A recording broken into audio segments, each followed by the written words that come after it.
You're listening to Discovering Truth with Dan Duvall.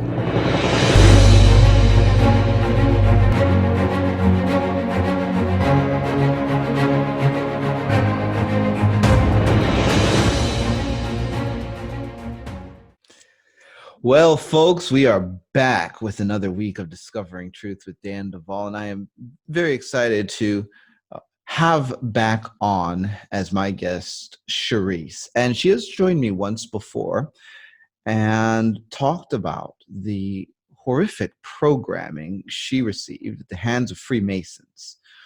And, well, as many of you know, in one podcast, it is impossible to tell the whole story, to break down everything. And I'll tell you what, I've been looking forward to this round two since recording the first one. Chaurisse is a survivor of programming through the Freemasonry Lodge, but through that, satanic ritual abuse has definitely been part of her history. And you know, she is just a shining example of the prevailing power of Jesus Christ. And Chaurisse, I just want to thank you for coming back on the program. Thank you, Dan. Chaurisse, we are going to get into some more deep things today, but I know that you wanted to begin this program by addressing survivors. And so I just want to go ahead and open the floor and let you begin there. Thank you. I want to give honor to all of the survivors. I am typically a very private person. This is not something that I would do normally coming on a podcast like this, but the Lord instructed me to do it, and also for all of my clients that I work with that are survivors that have been through far worse things than I ever have. And at this time, they do not have a voice because they're not in a safe place. And they've had their entire families were Satanists, were in the cult, and were harming them. And so if I can speak out on their behalf in some way, then that's a good thing. I know with Veterans Day coming up that we give a lot of honor and respect to our veterans and our military, and that is a very good thing, and we should do that. I personally long to see the day when we give that type of honor and respect to our survivors, because all over the country there are parades held for veterans, and we honor them for what they endured, what they went through. People stand up and show respect to them, and it is my hope one day we can do that for the survivors, because they have been to hell and back. They have suffered, many of them worse than much of our military. And I just want to honor them and to tell them that they are my heroes, because I know what it takes to survive. I know that they did the very best they could in order to survive. And I just really want to honor them and bless them and encourage them in that.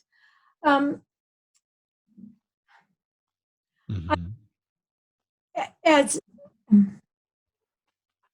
I asked the Lord to give me justice for the things that were done to me and to give me recompense. I've asked him that many, many times. And as part of my justice and recompense, the Lord has taken me to heaven on a number of occasions, and he has let me see many things. One of the rooms the Lord took me in heaven, it was actually the room of tears.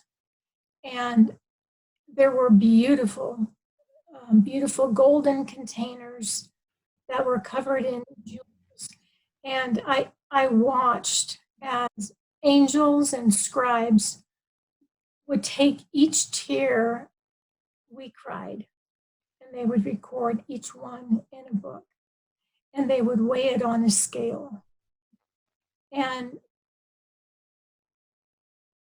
I've watched them take objects that our tears had soaked into. They have taken dirt, they have taken clothing, and they held them and cradled them as though they were precious and sacred, as though they were infants. And they extracted each tear out of all of those things, and they put them on the scale. So many of these survivors, you are deserving of justice and of recompense for the things that have happened to you. And I just encourage you to ask the Lord for that. Another thing that they also did with those tears is they put them on another scale, and they weighed them in judgment against the people who did these horrific things to us. And so there's going to be coming a time when each and every tear we cried out of pain and torture, those people who did that to us are going to have to pay for that. And they won't get away with that. And those tears against them were also recorded in another book. So I just want to encourage any survivors that your tears and your pain have not been wasted, that they have been recorded. I'd also like to speak about trauma memories, because I've had so many people tell me, if I do talk about trauma memories, that perhaps I'm not remembering it correctly. Perhaps, under the drugs and hypnosis, things were distorted, and there's always a little bit of distortion with the drugs, but trauma memories are stored in a different part of the brain than other memories, and they are stored just as they happen. And when they come up, we are remembering them just as they happen. I think some of the worst pain a survivor can go through is to tell somebody what happened to them and have that person tell them that they don't believe them. That has happened to me. It's a very hard and difficult thing to actually open yourself up to someone and to tell them what has gone on, and then for them to say that they don't believe you is almost worse than the pain of the original trauma. I know when I was being trained for deliverance ministry, Kay Tolman and Sharon Krause always used to tell me to ask the clients, if they started remembering something, what if this memory is true? What if it's true? What would that mean to you? How would that change you? And I just encourage people that are having memories to just say, okay, what if this is true? How do I go on from here? I think, well, I know the Lord had told me when I started remembering many things, he said, you have to suspend your idea of reality, of what you think can and cannot happen in the spiritual realm, because many things can and do happen every day, and they are beyond comprehension. And if you try to look at it logically, you're going to miss it. And so I just encourage people to let those trauma memories come up. I believe that the actual gift of remembering is truly a gift from God. And that is one thing that the enemy does not want survivors especially to remember. And I know when I first started my own journey in healing, and I was working with Kay Tolman and Sharon Krause, and Sharon broke a programming in me. The very first programming she had broke was remember not to remember. Mm. And as soon as that was broken, it's like a veil was lifted. And and even though these memories were horrific and they often involved people that were very close to me that I wanted to believe were good people, it it was still a gift. And I want to encourage survivors to really pay attention to whatever dreams you're having, because when I was remembering, about 90 to 95% of all of my dreams were actually trauma memories. And I would have a notebook on my nightstand, and I would write all of them down. And I just want to encourage parents out there, if you're having a child that is having a lot of nightmares, that is not normal. Nightmares are not a normal part of growing up. If your child is having a nightmare, they have an open door to the enemy in their life, or the enemy is coming in and attacking them directly, and that needs to be stopped. I want to just say a few things. You've brought up a lot of really amazing points already. And, it, just coming back to what you said about remembering. And, one of the things I'm just, I like to apply terminology to things to bring it to a discussion where everyone can, talk about something and know that they're talking about the same thing. And one of the terms I've been applying more recently is something I call the false reality overlay, or FRO for short. And the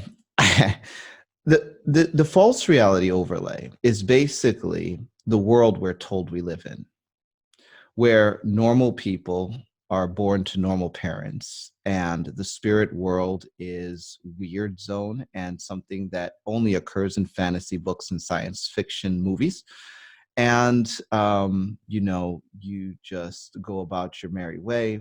And if you have an experience that's religious, it's because you had communion at the communion table, and you go to heaven when you die. And that's because you don't encounter the spirit world until you're dead. But well, we're just going to be very 3D in our thinking. And so you have teams of psychiatrists and psychologists that have been trained to medicate anything that presents differently than this. And the problem is that people are gauging, and we're literally trained from young childhood to gauge our ability to base ourselves in reality against a false reality overlay. So unless our reality looks like what we're told it should look like, which is the fiction, we are crazy and we are drugged. So there are some people that are, by nature of whatever's going on with them, locked out of the spirit world completely. They're just shut down. So with that population at play in the world, there's an additional evidence, because, well, they were not going to experience what other people did. And so survivors are essentially being put into this forced subjugation, where it's like, either I have to dissociate from my truth in order to not be deemed as crazy, or I can just try to accept my truth all the way into the psychiatric ward, where they're going to drug me until I no longer remember what my first name is. And so this is what's happened to a lot of people. And the fundamental problem is that everything is being measured against it's the wrong plumb line. This false reality overlay is complete fiction. It's like, no, there are craft and they do abduct people. No, there are reptiles and they do live underground. No, there is a hollow earth. No, they do have a Nazi base in Antarctica, and there are people who have parts that work there. Yeah, they've been cloning humans for decades, and you might have some. And it's like, that's the reality. That's literally the world we live in. And yet people are still struggling because their memories are based in reality, Chaurisse. The reality is the memories, but they can't accept it. And then not only is the false reality there as a reinforcement, There was the programming. Remember to forget the right to remain silent. Other programs that have official names because they've used them over and over again. And it's sad, you know, and added to all of that, and I love the way that you brought this up, there's a lot of people that think that their memories are nothing more than a curse, that their memories are the reason why God failed them, they're worthless, and they don't want their memories. But you said that memories are a gift. And that, I think, is a very mature perspective. That's some perspective that has come from a journey. But anyway, I'm going to turn it back over to you. I just wanted to highlight a few things. Thanks Well, for bringing it up. well, thank you for that. I appreciate that. Yes, our memories of survivors, the Lord is going to be using our memories against the enemy to bring the enemy down in certain areas. Each survivor out there is a warrior. They are an unseen warrior. They are an arrow in the hand of God, and God is going to shoot those arrows at the foundations of this evil. Come on. And it's going to start to crumble.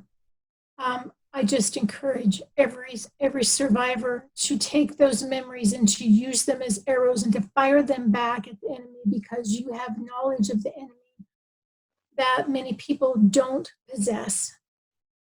And we need to start being proactive and aggressive and in firing back, because we are not victims, we are overcomers. Come on.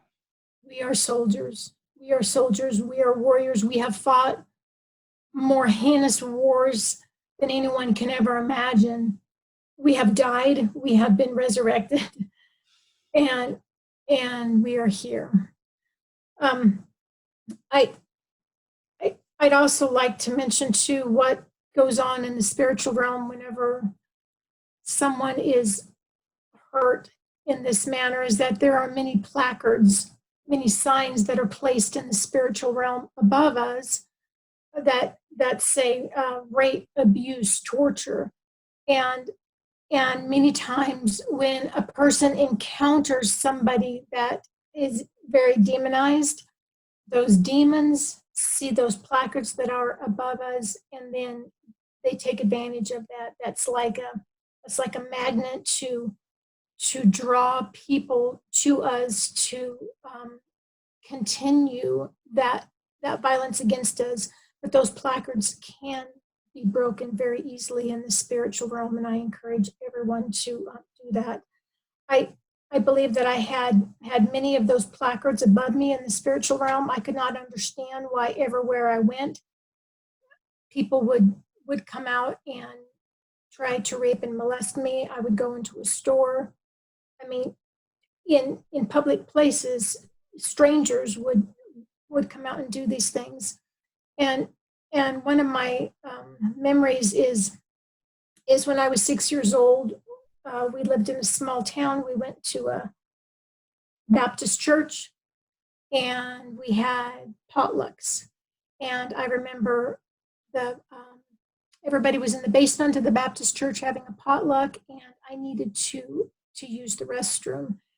And I had walked upstairs, and it was down a long, long hall.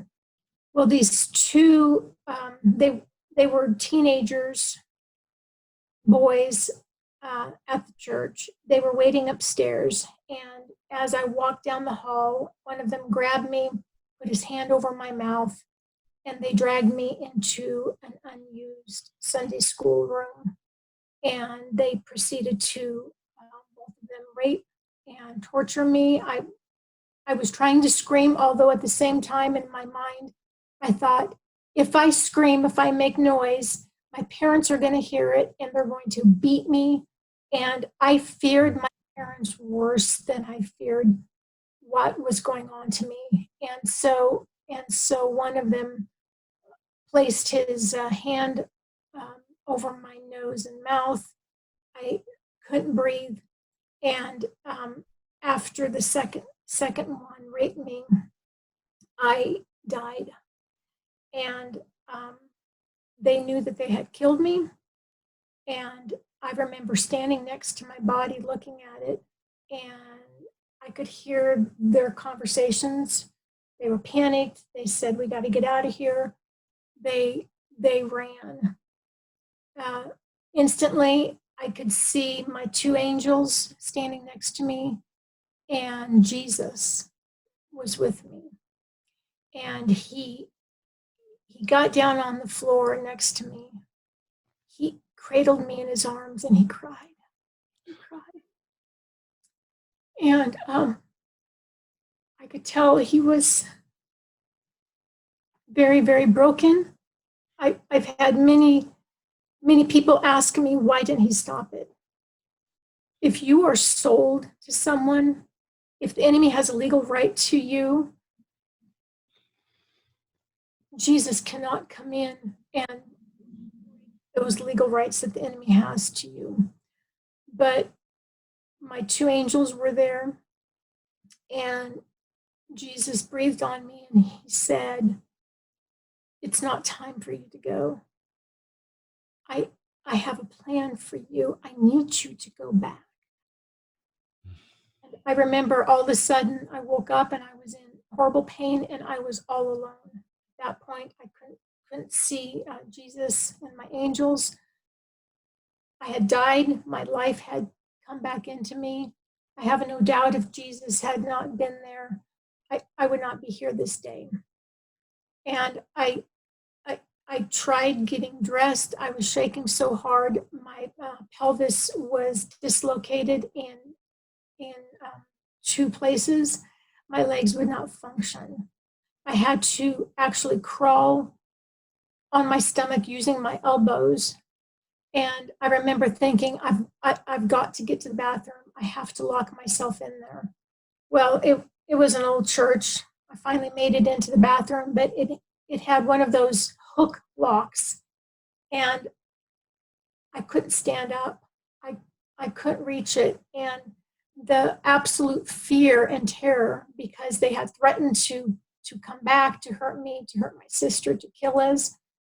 And I knew I wasn't safe, and I was pushing up against that door, sitting on the floor, pushing up against the door as hard as I could. I tried over and over again, trying to lock the doors so I would have a safe place. I couldn't get it locked. I crawled over to the toilet and I passed out. I was able to get a bunch of toilet paper and wad it up and catch the blood flow. I had blood down to my ankles. I passed out again on the floor. I woke up. I knew that I did not have a safe place. I knew I could not tell my parents because I would be beat because it was my fault. And so I crawled using my elbows. I crawled down the hall into the sanctuary, and the only place I could think of to hide was under the pulpit because it was closed in on three sides. And I crawled up the steps. I got into the pulpit, and I hid there. And my best friend at the time, he was the pastor's son. He was about a year older than me. He came looking for me, and he found me. And he told my parents. My parents were very angry. My mom told me I was faking. I mean, I had blood down to my shoes. I couldn't walk. My dad had to carry me out to the car. He was terribly embarrassed. And when I got home, I had enough memory at that time that I told them that the men had hurt me. My dad slapped me across the face. He said I was a liar. He said, "How dare you say awful things about those young men?" He said, "From now on, I want you to be extra nice to those men. Every time you see them, you have to smile and be extra nice, and don't ever talk about this again." And so the next time I went back to I saw them, and I just remember dying inside as I forced a smile. And of course, they took my smile as an invitation, and they continued to abuse me for quite a while at church. And that is the first time I actually remember dying. I remember dying when I was about 8. I was taken at night, and I was taken to somebody's house. I remember all of the curtains were shut. I walked in, and there were 14 people in the house. They had a black round cloth on the floor. They had candles all around it. They stripped me naked, held me on the floor, and for hours they proceeded to rape me and torture me in very heinous ways. And they would tell me that I liked it, and they would make me repeat those words, that I wanted more, and that it was bad, and only these kind of things only happen to bad girls. I ended up passing out. I came to literally as they shoved me out of the car early in the morning. I tried crawling on the gravel to my house. I passed out. I woke up again. I had made it in. We had a laundry room. It was like a back door to the house that had gone into the laundry room, and I had left the door unlocked when I had left, and I went in, and I would always dig through the dirty laundry trying to find the darkest towel I could because I couldn't leave any trace. I would clean myself up. There was blood and blood clots pouring from me. I started vomiting. We had a wash basin by the washer and dryer. I grabbed onto the wash basin, and I was trying to vomit in it. I always had to clean up all my mess. I passed out as I was vomiting. I hit my chin on the wash basin, bit my tongue. And I remember laying there on the floor just before I passed out and praying that God would give me a different family. Just, I wanted to be loved. I wanted to be like other children that could run and play and not have fear. And I used to pray that I would go to sleep and not wake up. I finally passed out. I actually stopped breathing, and I died. When I came to, I was standing next to my body, and my 2 angels were laying on top of me, trying to keep me warm. And I saw a light, and I looked, and Jesus walked in. And he picked me up, and he held me. He actually sat on the floor with his back up against the dryer, and he was holding me. And again, he told me, he said, "It's not your time. It's not your time to go." And I remember falling asleep with my head against his chest, and I felt at peace. The next morning I woke up. They must have carried me to my bed, and they actually laid a dark towel underneath me. And I remember as I was passing out, I could watch parts of me leave my body. And I remember I was so happy for them. I had no idea that it was astraling. I had no idea what they were doing, but I knew parts of me were being free. And so I would try to send as many as I could so that they would be away and they could be free.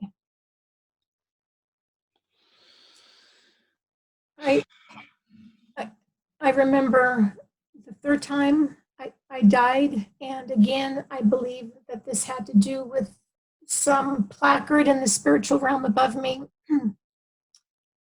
that said, said rape me, abuse me, but we lived in the country, and we had, I guess, a little creek behind our house. And I used to like to go out there and play in the water and play in the clay. And I remember these two men came. I don't know if they were neighbors or what, but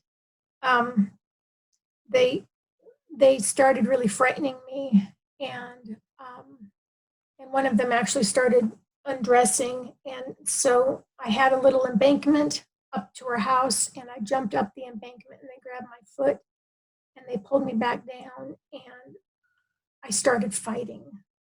Now, I was instructed never to fight back, so I was proud of myself that I was fighting back because I was fighting with everything I had. Well, that made them so mad that they took me over to the water, and they held my head under the water. I remember fighting for breath. I fought and I fought, and then all of a sudden I was at complete peace, and I didn't care anymore, and I could see a light under the water. And I remember looking with my eyes at this beautiful, beautiful light. I couldn't figure out what it was. Well, I was also standing next to my body, watching what was going on, and they were screaming, "You've killed her, you've killed her." And they rolled me over, and my face was really dark. And I don't understand all that happens to a person when they drown, but my face was very dark, and my tongue looked unusually large, and it was hanging out the side of my mouth. But the part of me that was standing next to my dead body watching this, I saw a light behind me, and it was my two angels. And I remember saying, "You were the pretty light I saw." And they said, "Yes." And they said, "You need to go back." And I said, "No, I don't want to." And they said, it's not your time. It's not your time. You need to go back." And they said, "When it comes time, we will come back and get you when it is your time." And I made them promise that they wouldn't forget, because I was sure that they would forget. And they both promised, "We won't forget. We will come back and get you." And then I guess my spirit came back into my body. Suddenly my lungs were burning. I was choking on my own tongue, but I didn't know what it was. And I made it back to the house. I knew I could not go in and tell my parents because I would be beat and that it would be my fault. But we had a tree house in the back of our yard. And I remember I had to pull myself up the ladder because my clothes and hair were wet. And I remember curling up in the tree house and falling asleep and hoping that I would be dry enough so that I wouldn't be questioned as to what happened.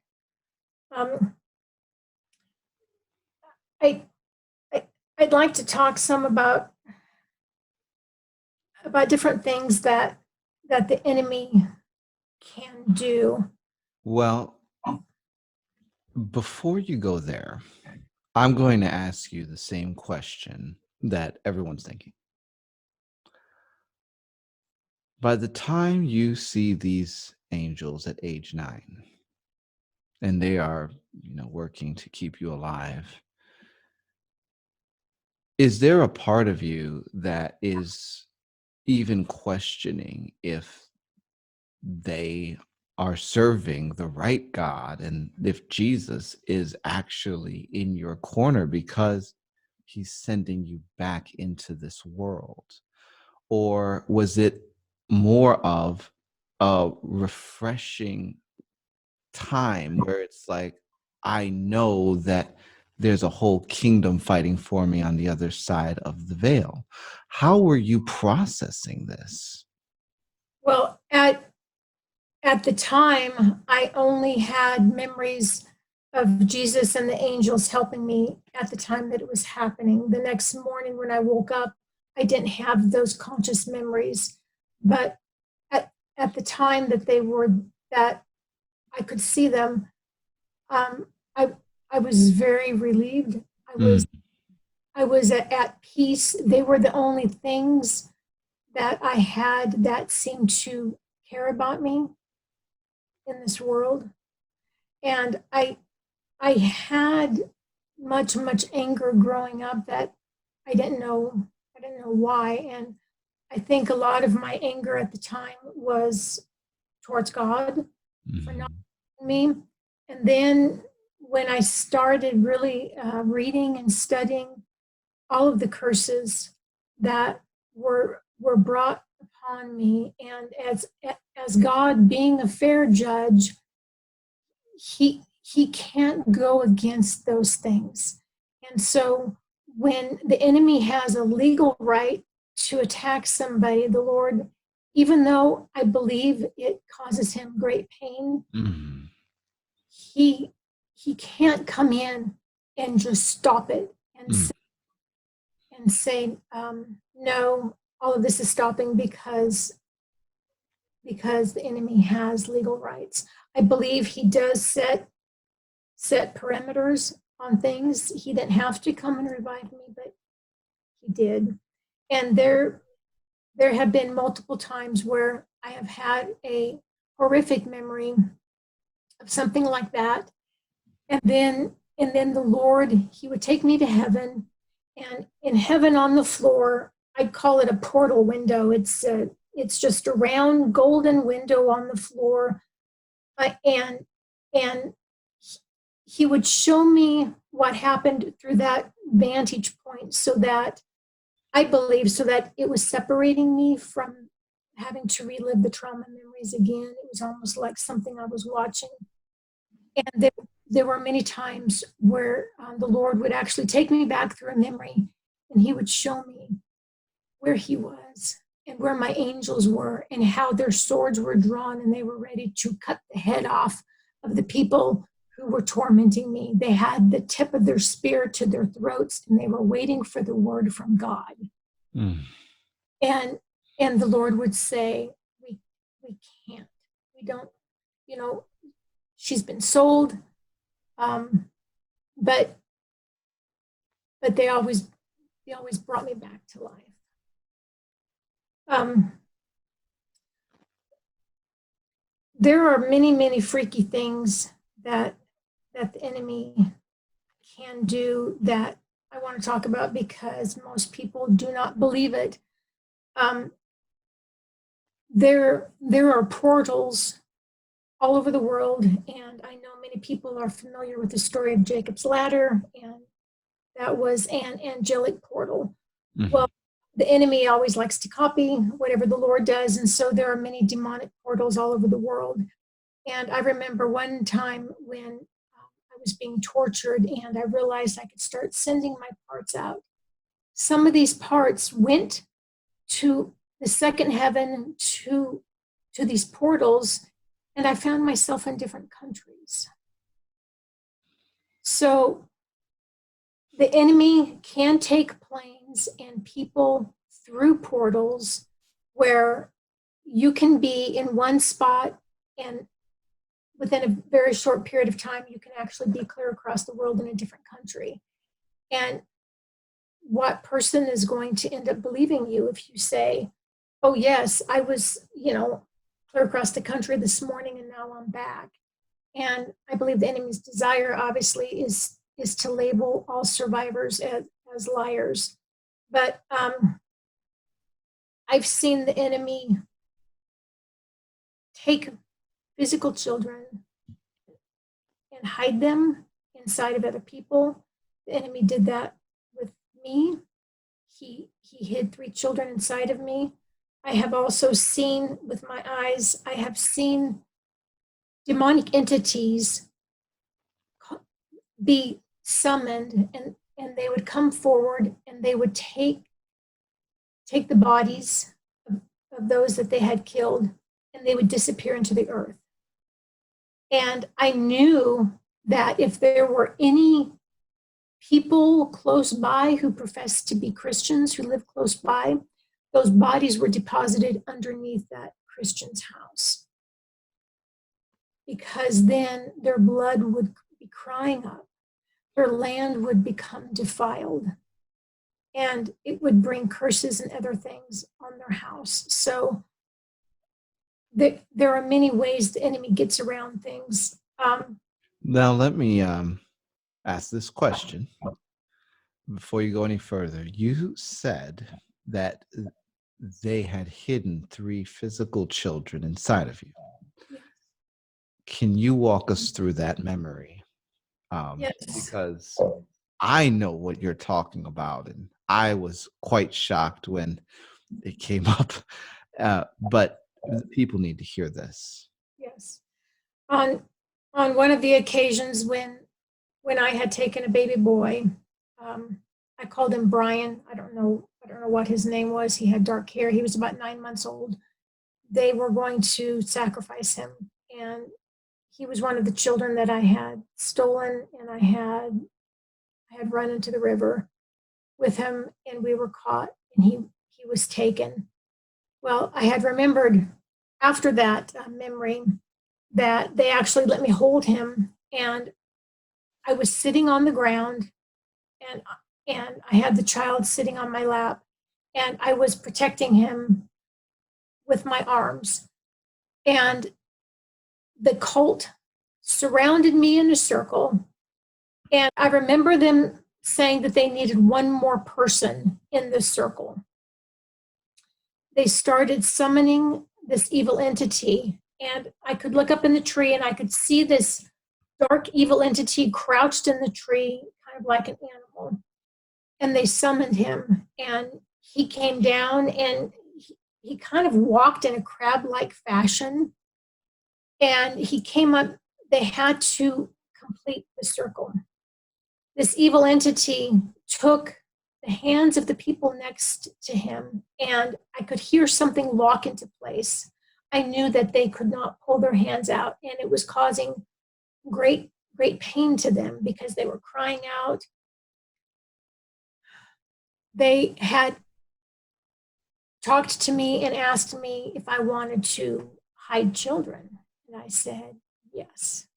And they said, well, how would you like to hide them inside of you? I had no idea what that meant, but I agreed. All I knew was instantly the baby boy that I was holding and protecting disappeared, and I knew he was physically inside of me.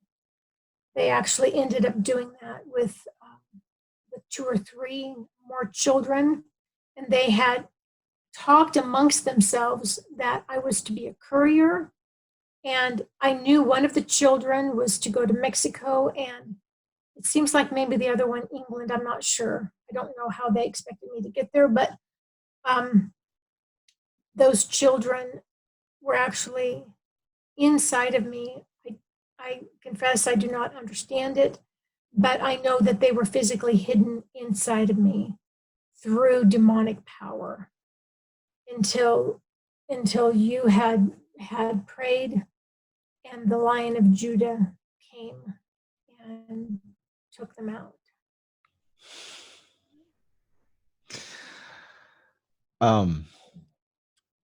So this is just another one of those things where I am continually humbled by the kinds of things, the work that I'm doing with survivors requires. There are so many things, folks, that I literally don't even have the guts to say on my own program yet. Because if I just say it, it almost seems like I am discrediting myself. But when you hear someone else say it, and there is a fruit of deliverance, then it's substantiated. And this is true. Jesus came and he removed these children from Chaurisse. It was something that actually very, very honestly occurred in the spirit world. And he did not remove them back into the physical world. He just took them out of her, well, you could say quantumly, and took them with him.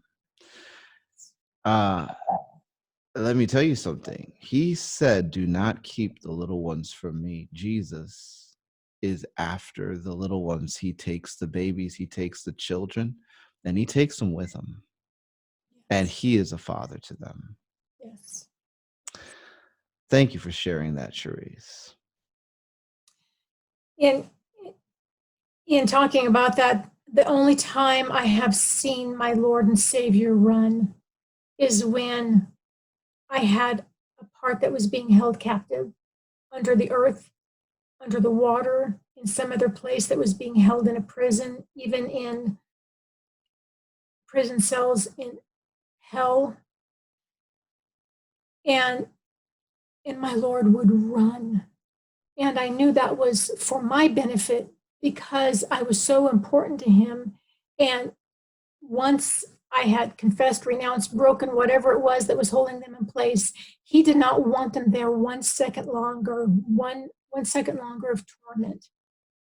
And I know that he will do the same for other survivors. He will show himself mighty. He will run on their behalf to set them free.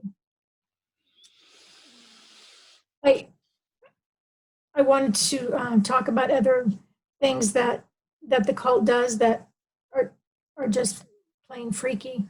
Absolutely. When I was being tortured, there were many times where, well, let me back up and say most of the torture that they did, they try not to let it show. You know, it was under my clothes, it was, you know, puncturing my eardrums or other orifices. But there were times where I was cut deeply. And I remember one specific memory on my right forearm, they took a knife and they cut me deeply, deeply.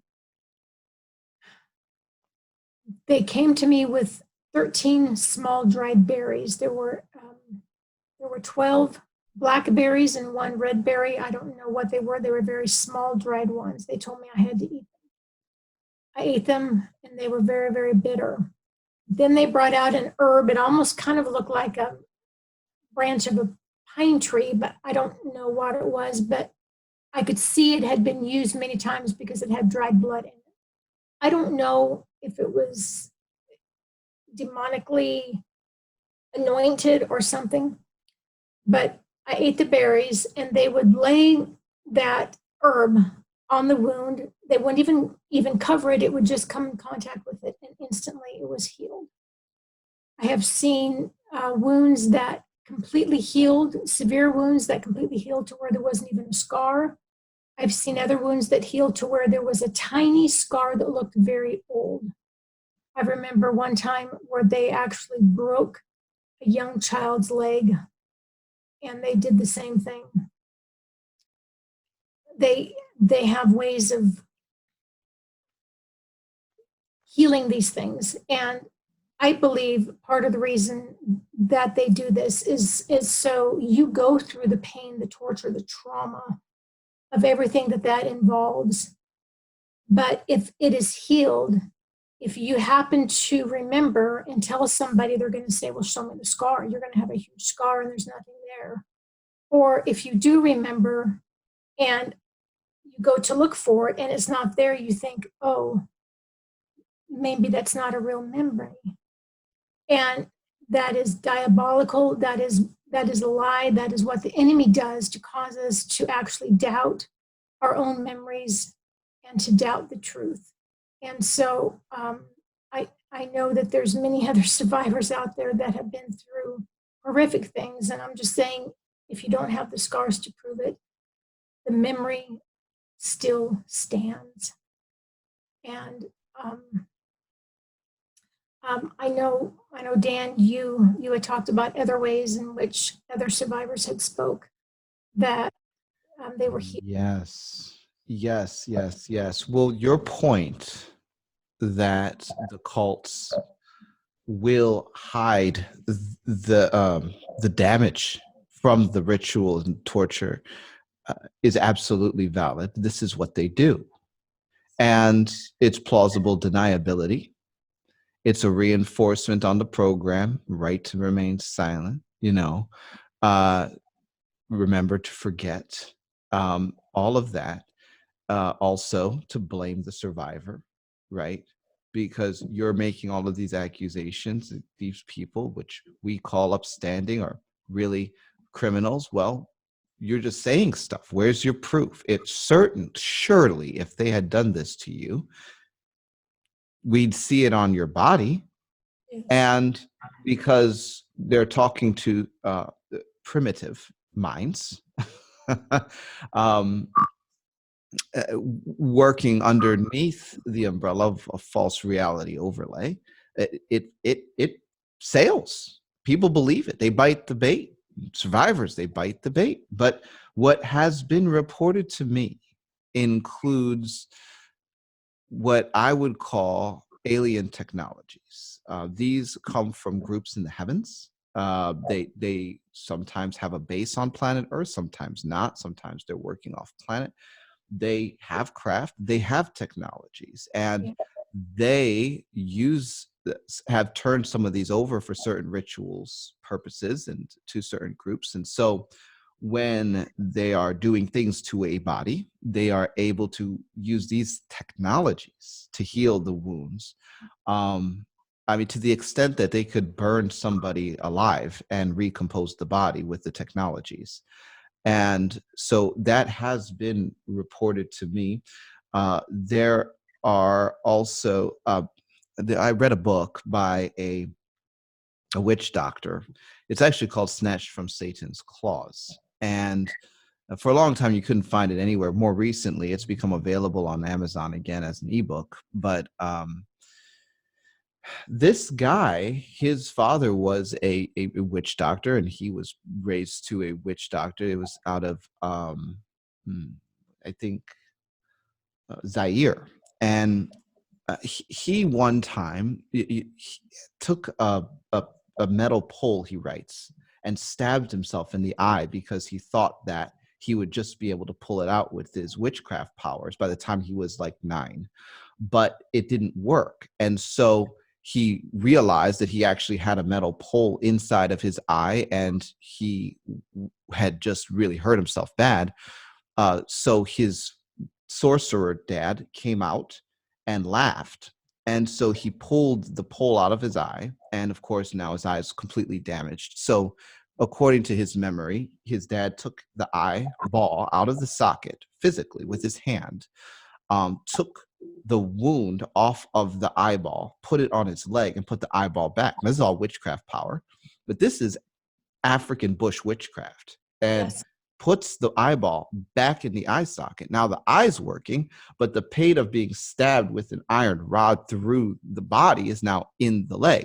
So then after this, the dad spits on the leg, and then the wound closes up, and he transferred that wound to one of his clients' bodies. So suddenly a person that's going to them as a witch doctor just gets this dramatic pain somewhere in their body. And of course they probably would, go back to some other witch doctor to try to get the pain dealt with by paying money, and they do their witchcraft. So this, like, there are so many strategies that the kingdom of darkness, and they're documented. I mean, folks, this is documentation.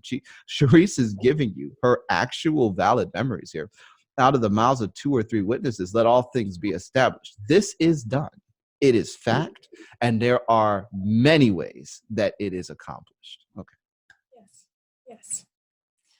Well, I wanted to share a few memories I had about being buried alive.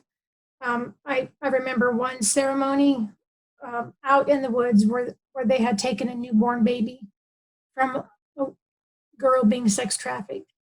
And they had a fire. They held the newborn baby by its foot over the fire, and the flames were touching the top of the baby's head. And at that point, I broke away. I ran up and I grabbed the baby. And it was another time that I ran with it. I was trying to find a place. In my young mind, I was thinking if I could hide it under leaves or something, maybe somebody will find it, or I can come back later and get it.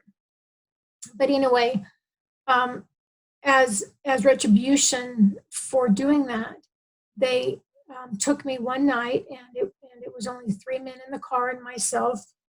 And they had actually took me to a neighboring city, which was about 25 minutes away. And there was a river there. And we went down in the brush and the trees. And on the side of the river, they dug up a coffin. It was a black coffin. They opened it, and inside was a half decomposed body. I could see skull and teeth on one side, but there was a lot of flesh on the other side. And they shoved me in the coffin on top of the body, and I could hear dirt hitting it. And they told me that they were burying me alive. And I remember fighting and fighting. And I remember the overwhelming odor that smelled sweet. It was a sweet, decomposing odor. And I would try to beat with my hands on the coffin lid. I don't know how long I was in there. I remember things crawling on me when I was in there.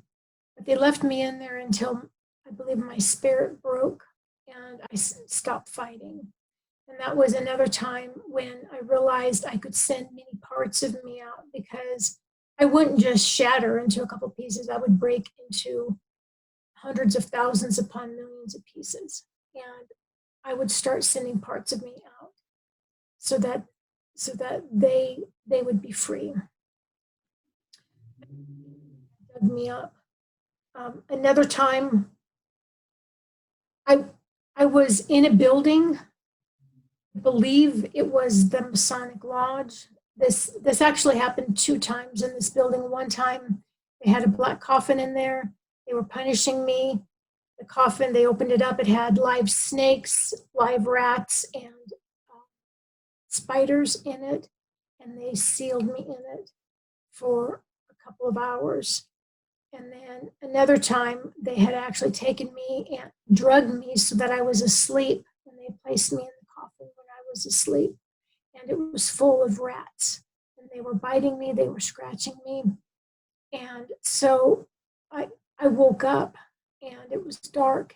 And I was in there with all these rats. And I remember fighting and beating with my hands until I had broken blood vessels all along the sides of my hands, and my throat was hoarse. And for many, many years after that, I would try to sleep. And in my sleep, I would feel rats under the sheets. And I would try to smash them with my hand and hold them in place. And that went on for a number of years.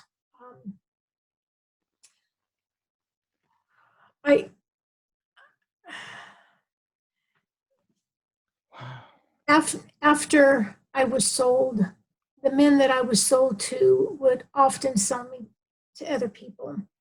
And at that time, I was getting a little older. I started babysitting when I was age 8. And when I was a little bit older, I would babysit overnight or over weekend if the family was going to go somewhere. Well, I remember this one family that had called my parents, and they had arranged for me to babysit. And at that time, I was older. I think I was probably 10 or 12. They came and picked me up and took me to their house. I had no reason to believe I wasn't going to babysit. They asked me to wait in their living room. I looked on the floor, and there were toys and things of that nature. And the couple was gone for a long time. And I started getting really suspicious.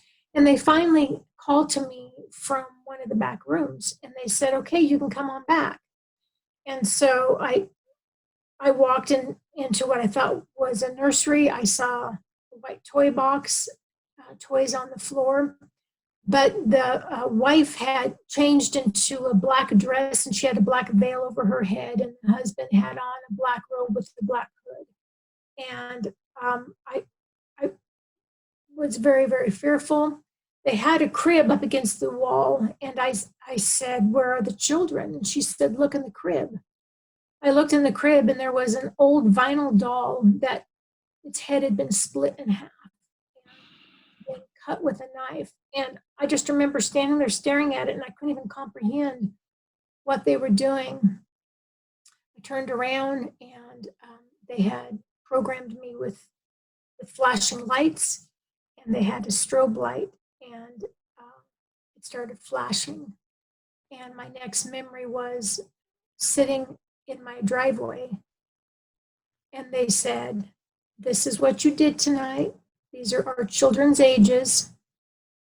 And I got out of the car, and I babysat them for years, and they had no children.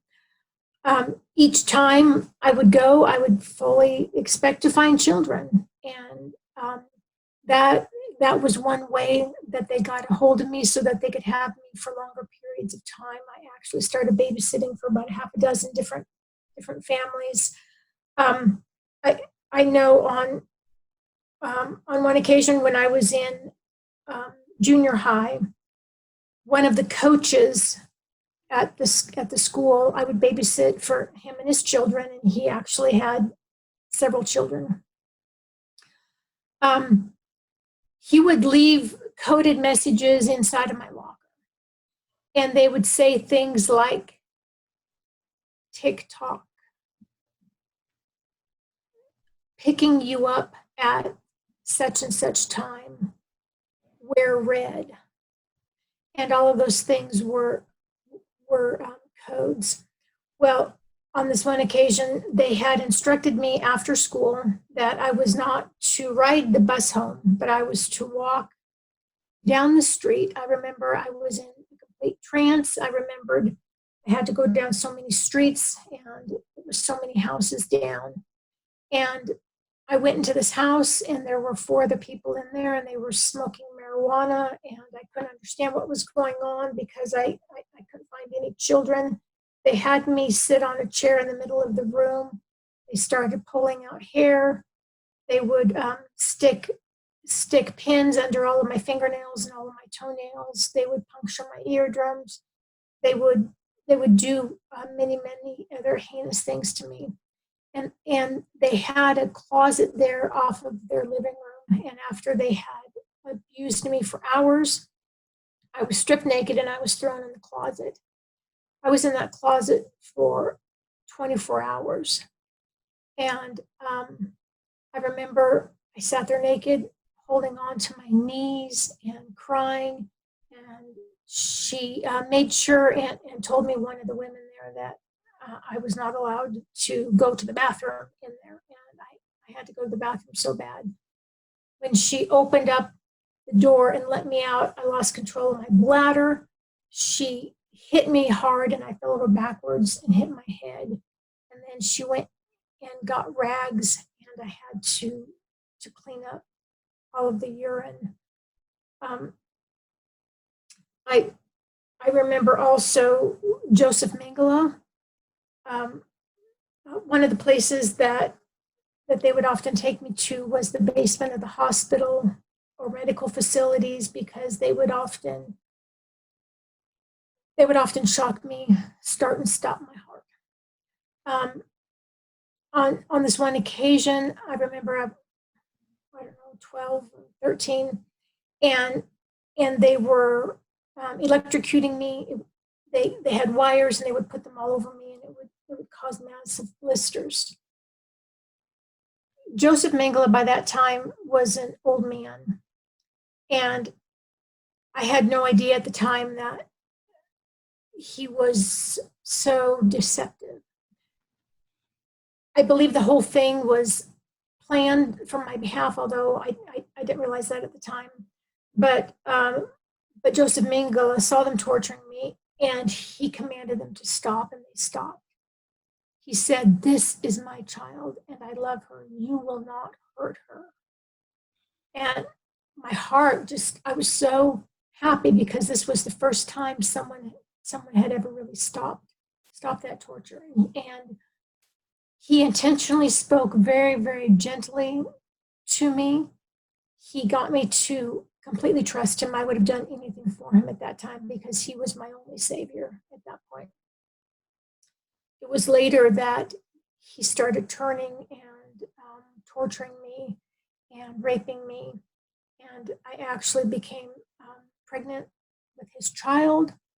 And when I was about 5 to 6 months pregnant, I was taken to a medical facility, and there was a room with about 6 other very young girls there that they were all forcing early labor. And I remember there was a nurse there, and she was dressed in a nurse's outfit, and she had taken me to a room. They had stripped me naked, and then they had brought me back to this group room, and all I remember thinking was, I just wish I was alone. I'm in so much pain. I just wish I was alone. And my mother and father were actually present at this time. I believe my mother was in a trance-like state because my situation was a little more unusual than a lot of families of satanic ritual abuse where both of the parents are deeply involved in it. My mother was not, but she was a victim of programming. And so the more I would cry out in pain, the more my mom would laugh. But it was such of a big thing for me to be having Joseph Mengele's baby. And I remember Joseph Mengele telling me, he said, my name is spelled with an F. That was very important to him. So I always had to remember his name was not Joseph PH, but it was with an F. And when it came time for me to have his child, they put some type of recording device, spiritual recording device on me. I couldn't see it. But they said, Joseph's not here and he wants to watch his child being born. And so I don't understand it, but it was some type of spiritual camera, some type of recording device in the spirit that he could watch everything. And I remember it was a boy, and they took him. I'm assuming that they killed him. I don't know if they gave him to someone or not, but that was a very, very big thing to have Joseph Mengele's child. And I out of defiance for Joseph Mengele, I named the child Israel Abraham. I named all of my children. Another memory I have when I was in the 9th grade and I was actually pregnant because I remember the school nurse coming to me. I was nauseated, I was vomiting. The school nurse asked me to come to the office in junior high. She put her hand on my stomach. She said, is your father hurting you? And of course, I had no memory of ever even being with a man, so I couldn't comprehend what she was saying. She said, I think you're about 5 months pregnant. And I said, no, that's not possible. Well, they had called my mother, and my mother said, no, you're just constipated. Well, anyway, it was about that time that I went to school, and there was a note in my locker that it gave me a date and a time, and it said, wear red.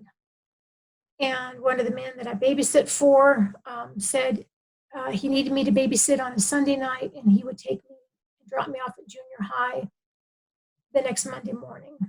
He came and picked me up on a Sunday night. Instead of driving me to his house, he took me to a nearby town, to a motel. And I walked in the room, and there were 2 other young girls, probably younger than myself, already in the room, and they were drugged in a trance-like state. He drugged each of us, poured alcohol down our throat, stripped us naked. I remember there were 2 beds in the room in a large bathroom. He stripped me naked, put me on one of the beds closest to the door, on top of the bedspread. The other young girl, she had brown hair. She was placed on the bed next to me. The youngest girl, who had blonde hair, she was laid on the bathroom floor. And I had no idea what was going to happen, but I was still very, very modest. And whatever they drugged me with, I couldn't move. I couldn't lift my arms and my legs. I could hardly lift my head. I remember I could reach the edge of the comforter that I was laying on, and I tried to pull it up to cover me because I was so embarrassed. This man, the coach, came and he put hideous makeup all over us to make us look like prostitutes. Pretty soon, 3 large black men came in and they said, knock, knock, and they all laughed. Our coach told us that there was a professional basketball team coming through town and they had requested girls. And so he was selling us to this basketball team. So all night long, these incredibly large black men came in and they raped us. I remember at one point, I was crying, I was vomiting. I would have to turn my head and vomit. And I remember I was able to get one of my hands up and I scratched him on his chest. He choked me with his hands until I passed out. And this went on all night long. And the young girl next to me was so scared, and I don't want to be graphic, but she wasn't able to separate her legs. And so the coach went and he put his foot on the edge of her hip, grabbed her leg, and he pulled it out of socket so that there would be more room. She had passed out. She was screaming. All I could do was just look over at her and cry. This went on all night. The next morning, the coach came in and he said, get up and get dressed. Well, he had stripped off our clothes, thrown them on the floor all night long. People had been walking across our clothes. And I remember sitting on the edge of the bed and my head was spinning, grabbing my clothes and trying to smooth them out as lovingly as I could because at that time they were my only friends. And I walked in the bathroom and it was horrible. Blood that poor girl was laying in. We were all forced to get dressed. He took us out to the car very, very early in the morning, and that the dark-haired girl had to suffer having her leg put back in socket, and then she had to walk in the parking lot. And we were literally tripping and falling as we were walking to the car. And I remember there was a bus stop. And I remember that there was this elderly Hispanic woman. She was standing by the bus stop. And our eyes met. And I remember I was trying to scream with my eyes and say, rescue me, take me away, take me home. I don't care who you are, take me home. And she had looked at me, and I could tell she knew something was wrong. I mean, we had vomit in our hair. We were a mess. And we were shoved in the car like a bunch of trash. And I remember as we pulled out of the parking lot, I turned and I tried to watch her as long as I could. But anyway, we were taken back to our junior high. We were there about 3 hours early. It was very cold outside. We were not properly dressed. One of the young girls was in the bushes vomiting. There was a bench outside. I curled up and fell asleep. And when all the buses came and the school opened, we went inside and I tried washing the vomit out of my hair. I tried pulling my sweatshirt up because I had bruises all over my neck.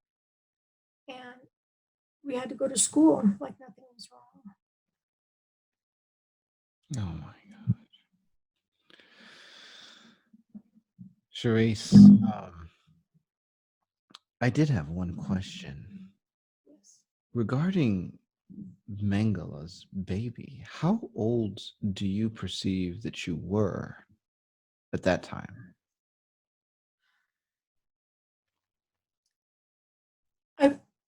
I think I was probably about 13.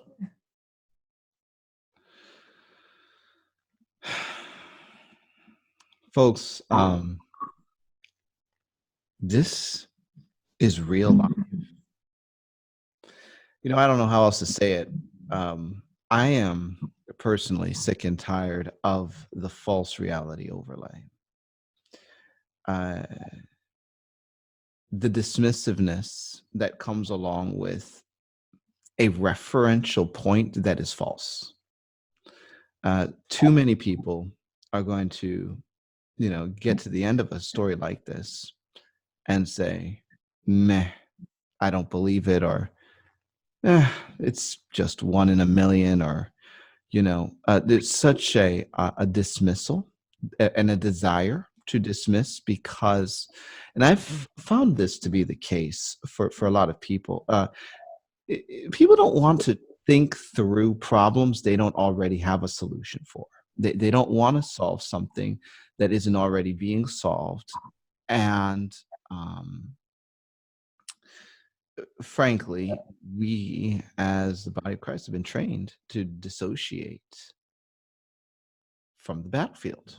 Just pretend like it's not there. As a matter of fact, I can count a whole bunch of churches that'll tell you demons aren't even real, and Satan is just a theme. It's just a metaphor.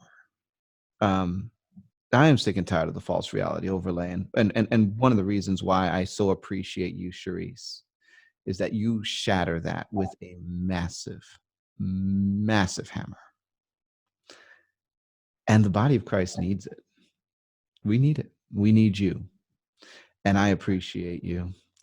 And with that said, did you have any closing thoughts before we conclude this program?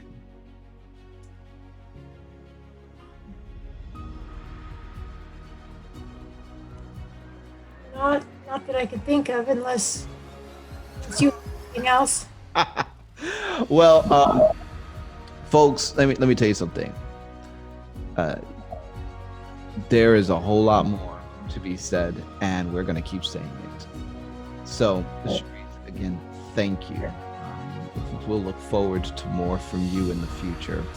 And until next time, God bless and Godspeed.